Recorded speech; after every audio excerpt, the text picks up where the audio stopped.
Wednesday night in Tryon, North Carolina, and the snow is finally melting. Little patches of ice are still quite a bit around, and makes it very treacherous to get in or out of the mountain. However, by tomorrow it should be clear. We had nearly 50-degree temperatures today. Tomorrow we should get to 60 degrees, and so we should be clearing up and able to get in and out of our mountain retreat. So many causes and so little resources. And listen to what Proverbs says. The righteous is concerned for the rights of the poor, and the wicked does not understand such concerns. That's quite a statement, and I think that that's probably quite true. For most of those that I know that have any resources at all are willing to share those with others in need. The problem becomes discernment, knowing where the real needs are and where they aren't. If you were to take and look at the various causes that sound legitimate, you would be surprised at how ineffective they really are, with a very small percentage going to the actual cause. For example, anything with the name cancer in it sounds like a legitimate cause. The Cancer Fund of America uses less than 1%, or right at 1%, of everything that they raise, which is millions of dollars, for the actual cause.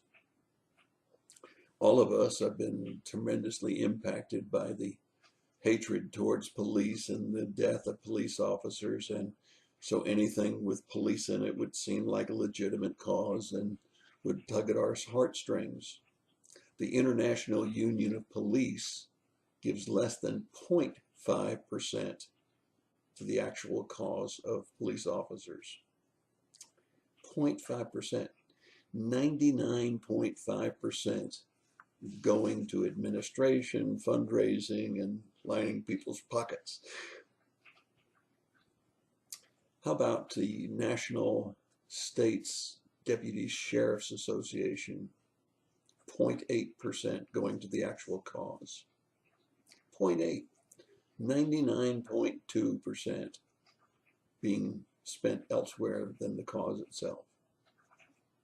How about the Kids Wish Network? Oh, the heartbreaking videos of children who are going through terrible surgeries, terrible diseases, and all kinds of problems. If it's got kids in the name, it must be a good cause, right? Kids Wish Network, 2.5% going to the actual needs of the kids and to making their wishes come true.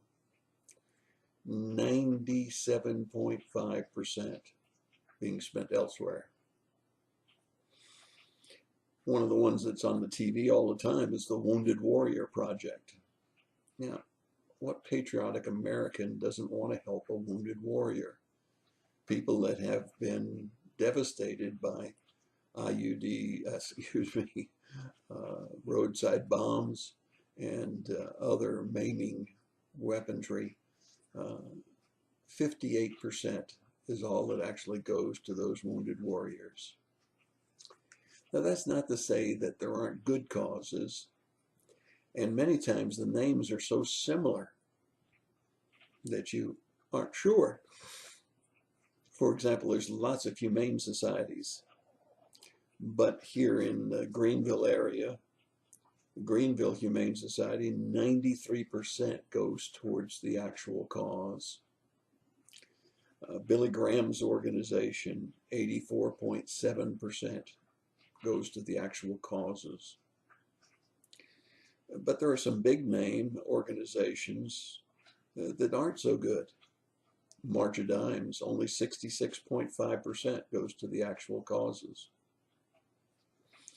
Salvation Army, 82% goes, and during real devastating situations, sometimes as much as 100% goes towards the causes. There are so many causes in so little resource. But if this doesn't make the hair stand up on the back of your neck, and I hope that Donald Trump's organization in Washington, D.C. will start to take effect on some of this waste. But the U.S. government spent indirectly through the National Institute of Health $387,000 for Swedish massage on rabbits. They were testing a philosophy that Swedish massage would help recovery of people. $387,000. $856,000 for the teaching mountain lions to ride treadmills. Again, indirectly through the National Science Foundation, University of California, Santa Cruz. $171,000 spent to study the gambling habits of monkeys.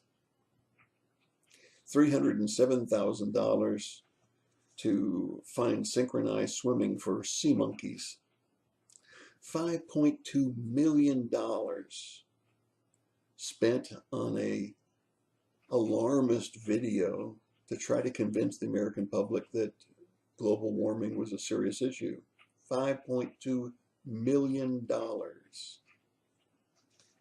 $80 million by the Department of Defense to try to develop a tactical assault suit inspired by science fiction movies, a project called Talos, which up to this point has been a total failure. $80 million. But it doesn't stop there. A program for low-income families called Lifeline, saying that many people needed to be able to communicate with their children or their parents by having telephones. Now understand, these aren't the cheap flip phones that cost $9.95 with limited minutes. We're talking about smartphones. Want to take a guess? 20 million people have already taken advantage of this, costing more than $2 billion. I don't even carry a smartphone. Now I know that makes me not cool, but you know, I can't justify the cost of a smartphone and the service that goes with it. How can we justify letting low-income families go without education, low-income families go without clothing, low-income families go without food, low-income families that are freezing at night, and put a smartphone in their hands? I hope that our government will get smarter and that some of these wasteful programs and those that actually spend the money would be defunded for their poor judgment and using the money for these causes. Now, don't get me wrong. There's so much to be done for those that are in low income, those who have disabilities, those who need extra help. But let's have prudence. Let's have discernment. And let's be sure the funds are prioritized so that they get to the people that really need them. Be careful on the GoFundMe pages.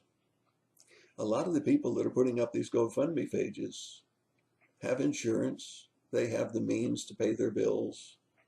But it would be awfully nice if somebody picked up the tab for them. There are many legitimate GoFundMe pages. Please, please check the details of the needs of the people. Please, please, please check the organization that you write a check for, no matter what name is in it: cancer, police, soldiers that are wounded, whatever they might be. You ask, where can I check some of these things? Well, you'll find that there is a website that is pretty good information. It's called charitynavigator.org. charitynavigator.org. And when it's a GoFundMe page or somebody that's just asking you to give to them, check the cause. Check somebody that really knows the family. Be sure that the need is real. Be sure that prayers wouldn't be the best thing you could do for the family. and money not necessarily the best thing. You can't just throw money at problems, nor should we make CEOs of bogus organizations rich just because they've got a good sounding name that sounds legitimate. It's really important that we be good stewards. It's not our money, it's God's. He owns it all. We're just stewards for it. Let me just quickly say that Lois and I found an organization which is in Africa.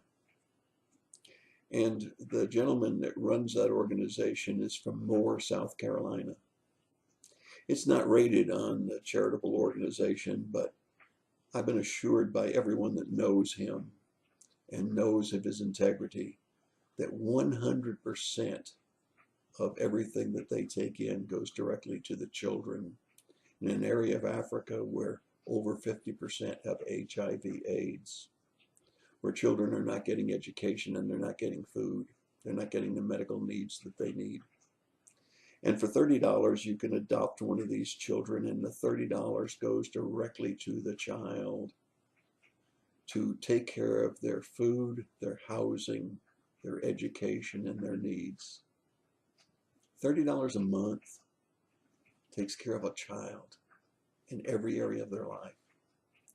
I would just challenge anyone that's watching this video, if you know of an organization in the United States that comes even close to 100% of the money going to the cause, and that the cause is legitimate like this, where it's going to meet food, clothing, housing, healthcare, and you can do it for $30 a month and make that person totally cared for. If you know of any organization like that, please write me immediately. I'd rather it stay here in the United States, but I haven't found any organization that can give me that kind of guarantee that they can help somebody.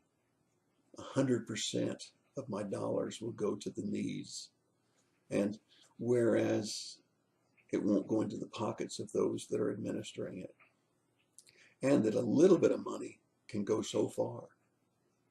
So please, please, pray for discernment. Give to your local church, but be sure that your local church produces a regular, annual, weekly, monthly report, comprehensive of where the money goes. Make sure that your church is accountable for the tithes that you give. Make sure that the budget is reasonable for the impact that the church has.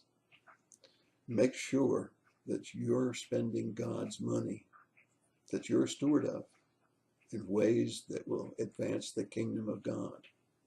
This organization I told you about in Africa, this house, Benjamin House, is a place that will teach Christianity and see hundreds and thousands saved and care for the basic needs. You see, it tells us in Matthew 25:35-40, and as much as you did it to the least of these, you did it to me. But make sure it didn't line the pockets of the rich. That's your thought for the day. God bless you and have a great day.